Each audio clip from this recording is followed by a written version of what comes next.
What up, Blockchain Nation? What up, YouTube? Thank you for taking the time to watch this video. If you haven't subscribed, please hit the subscribe button so that you can get weekly notifications whenever I release videos. So with all that's going on in the big world of cryptocurrencies, especially with Bitcoin, people are wondering, am I too late? Can I become a millionaire? Is the price going to go up? Is the price going to go down? Can I invest $100 today? What will it be in 5 years? Can I invest $1 million today? What will it be in 10 years? Hopefully, I'm going to give you some kind of perspective through this video. Now, the truth about Bitcoin is the price is definitely going to go up. And then it's going to come down. And then it's going to go up again. And then it's going to come down. But where would it land? So, I'm going to try and answer some of those questions today. And I want to start by saying, please make sure you subscribe to Mike Maloney's channel, because most of what I've understood about what I'm about to talk about, I actually watched it on Mike's channel, and he goes into in-depth details and he explains all this stuff. So I'm just going to speak on it on a very high level. Then you can take a further look and watch, subscribe to Mike Maloney, and please watch all of his videos, but especially these two videos. Is Bitcoin too late? Part 1 and Part 2. It will really blow your mind. So I don't know when you're watching this video, but this was an article that came out, some comments that Janet Yellen made, who is the current Treasury Secretary. One time she was the chairman of the Fed, and she said that cryptocurrencies are a concern in terrorist financing. The U.S. should examine how it can curtail the use of crypto for illicit financing, is what the former Fed chair said. In my opinion, that has nothing to do with illicit financing, in my opinion, because you can actually look at the blockchain or the Bitcoin transaction history, the Bitcoin blockchain, and you can actually see most of the transactions. So if it was for illicit financing, you would see it on the blockchain. Anyways, I won't get into all that. So with all this that's going on, with all the regulation, and with can America ban Bitcoin? Well, I did a video recently about how Nigeria actually banned Bitcoin. So can it happen in America? Who knows? Now, if that happens, then who knows what the price will become? Will the price still go up or down? Well, I think it will go up and then come down. Anyways, but for real, there are different things that governments can do. Don't play around with governments that can really curtail or impede or slow down the development of cryptocurrencies. But ultimately, I think it's in one form or the other, the train will keep on moving forward. So here's a chart that is called the Bitcoin stock to flow model live chart. I'll put a link below to all these charts we're going to look at. Now, don't get scared, don't run away. I promise you, just looking at a few of these would really enlighten you and blow your mind as to what we're about to see in these few charts. So this basically just shows it tells you what Bitcoin is if you're not sure what Bitcoin is, why halvings are important. Halving means that I've done a video on this about mining for Bitcoin. I don't want to go into too many details, but whenever you mine Bitcoin, the reward is you get a particular number of Bitcoins. So the block reward currently at the time I'm recording this video is 6.25 Bitcoins. So the current price of Bitcoin, let's say, is $30,000. So where's my calculator? So if I say 30 G's or over 30 G's, well, that's too much. 30 G's, where are you? 30, come on, Remy, what's wrong with you? 30 G's times 6.25 will be $187,000 each time you mine for a Bitcoin, which is a good reward. So that's the incentive for people to mine. So why are halvings important? Well, I'll get into that, but each time the block reward, every 4 years, it's cut in half. But each time that happens, for some reason, the price of Bitcoin goes up. But we'll go into all that. So this is what the most important aspect of this video is, or of this chart is what is Bitcoin stock to flow. The stock to flow is a number that shows how many years at the current production rate are required to achieve the current stock. The higher the number, the higher the price. So if you just go into the Wikipedia definition of stock to flow, I will not bore you to death, but one thing that you should look at that's very important is that the stock refers to the value of an asset or at a date or at a point in time, while the flow refers to the total value of transactions during an accounting period. Now, if you look back at this chart, which is very key, so what this models is basically looking at this chart, you can somewhat predict or determine or guess or project what the Bitcoin price will be. All factors being equal, we do know that markets are moved by a lot of things. One is fear, one is greed. So human emotions have a lot to play in the price or in the value of different things.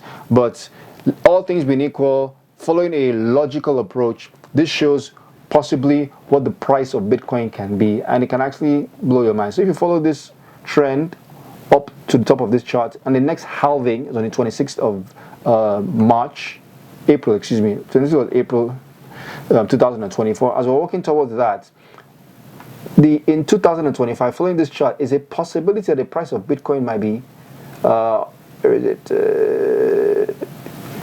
Where's the price? So stock to flow. Yeah, over $100,000, which is insane. Or when we get to 2026, showing this is the $1 million mark. It could reach the $1 million mark. Now, before you panic, look at this other chart too. It says look into Bitcoin, which shows something similar. Now it says how to view the charts. On the above charts is overlaid on top of the stock to flow ratio line. We can see the price has continued to follow the stock to flow of Bitcoin over time. Now if you look at this, what this means is this shows how much this chart has deviated from the actual value. So over the years, the chart has trended and tracked against the actual price of Bitcoin. So there's been some variations, like here they missed the mark by this variance. Here they were a little bit over or a little bit under.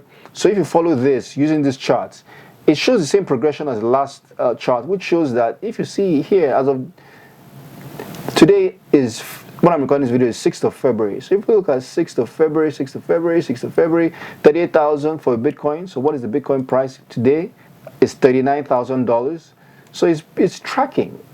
It's tracking very, very well. So if this tracks, by 2028, the price of a Bitcoin will be over $1 million for one Bitcoin, following this chart.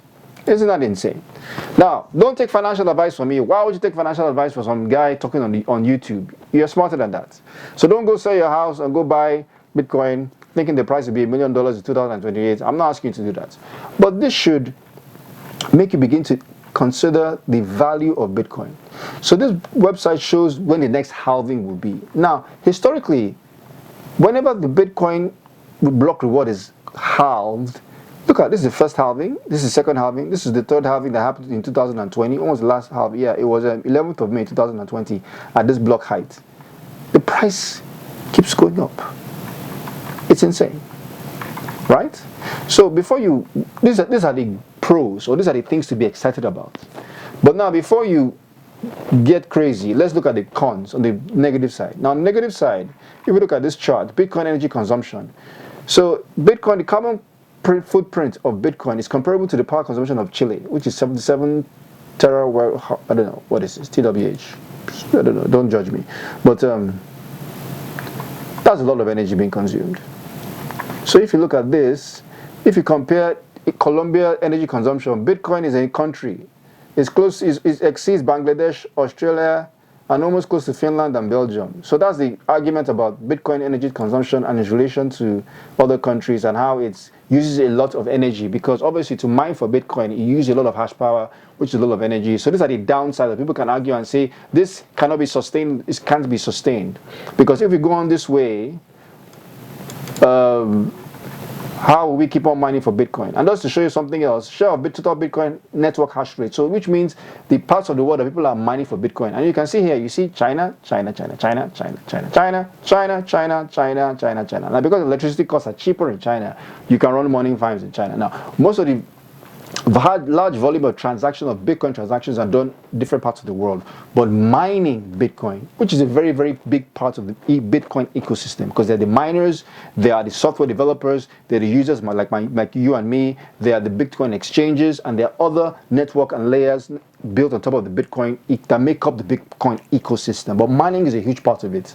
And so if everything is in China, you can argue that what happens to regulation in China and all this, this might affect the price. This can be that thing or the wrench in the generator that spoils or ruins this whole concept or this whole belief that the price might become $1 million in 2028. So we have to look at the pros and we also have to look at the cons. Something you should look at, last few charts I'll show you is, this just shows activity on the Bitcoin network. And as you can see, operations made by major blockchains.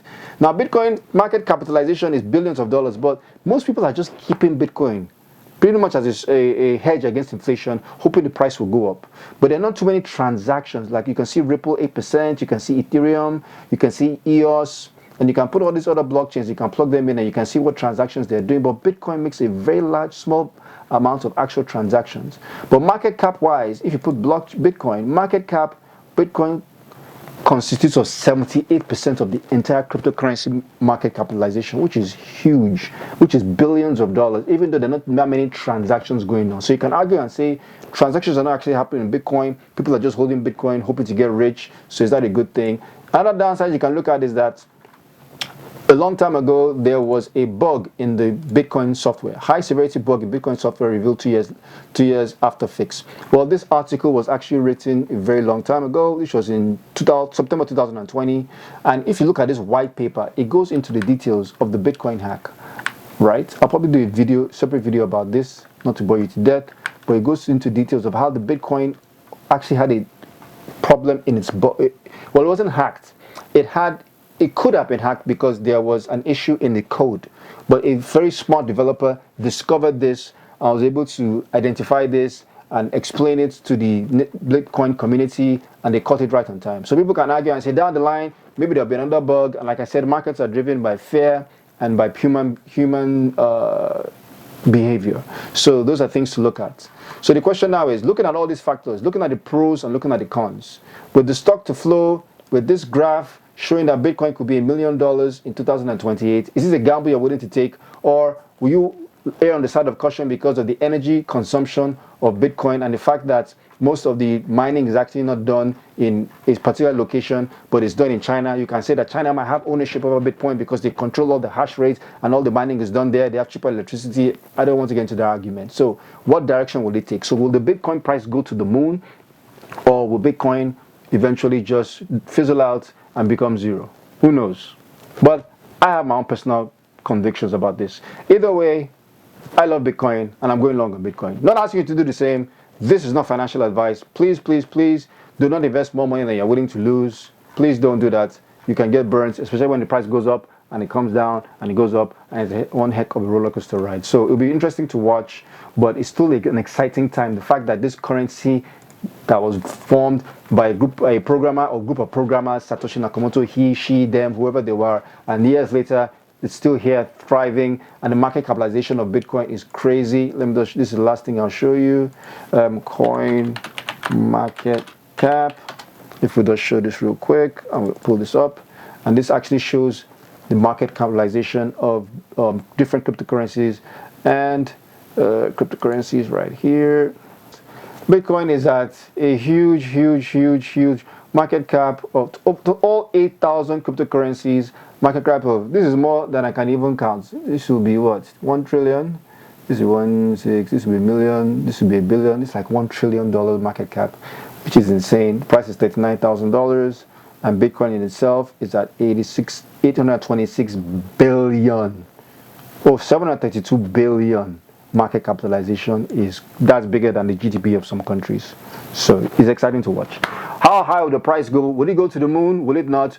Will you take advantage of this and invest? Or I'm asking you to invest, or would you just watch on the sidelines and watch it go? Or will you invest and lose every single thing you have? That's also a possibility, right? If you invest everything that you have, and you can, so never invest more than you're willing to lose, will be my last thing that I would say. So it's exciting to watch, and we're looking out to see what this will do. All right.